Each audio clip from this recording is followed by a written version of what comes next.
वहीं निरसा में पिछले 5 दशक से भी ज्यादा समय से रह रहे ग्रामीणों को सामने खुद के आशियाना उजड़ते देख रेलवे के प्रति काफी रोष देखा जा रहा है। इस कड़ी में गुरुवार को रेलवे फ्राइट कॉरिडोर निर्माण के तहत पूर्वी रेल मंडल भूमि अधिग्रहण का काम कर रहा है। इसके तहत कुमारधुबी और मैथन मोड़ के आसपास रह रहे ग्रामीणों को हटाने का काम किया जा रहा है, जिसके तहत रेलवे द्वारा लगभग दोनों ओर 140 मीटर जमीन अधिग्रहण कर पिलर गाड़ने का काम किया जा रहा था, जिससे आक्रोशित ग्रामीणों ने रेलवे द्वारा किए जा रहे कार्य को रोक दिया और बाध्य होकर रेलवे कर्मियों को वहां से बैरंग लौटना पड़ा। ग्रामीणों ने कहा कि वो इसके विरुद्ध में नहीं है और ना ही विकास के बाधक है, बस वो ये चाहते हैं कि रेलवे द्वारा दहशत का माहौल नहीं बनाया जाए, जितनी जरूरत हो उतनी ही रेलवे जमीन अधिग्रहण का काम करे।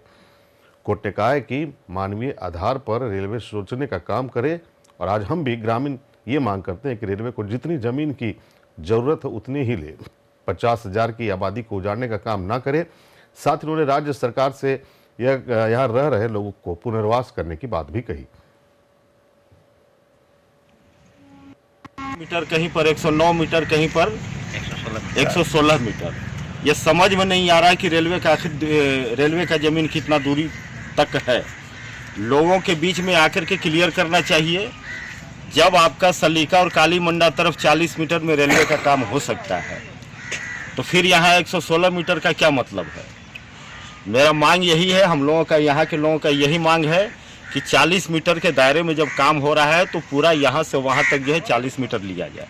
इसके लिए हम लोग कोई विरोध नहीं कर रहे हैं और चूंकि विकास का काम हो रहा है, हम लोग यहाँ शांति प्रिय नागरिक हैं, हम लोग चाहते हैं कि विकास का काम हो, हम लोग सहयोगी रहेंगे, बाधक नहीं। रेलवे मैनेजमेंट ने आज जो है वो पिलर गाड़ने का काम किया, जिसमें ईस्टर्न रेलवे लिखा हुआ है।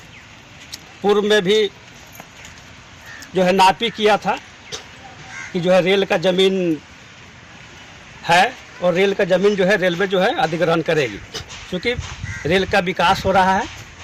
इसके मद्देनज़र रेल जो है अधिग्रहण ज़मीन कर रहा है। विकास में हम लोग बाधक नहीं हैं, निश्चित रूप से विकास होना चाहिए, लेकिन जितना ज़रूरत है कम से कम उतना ही लीजिए, क्योंकि आज हल्दा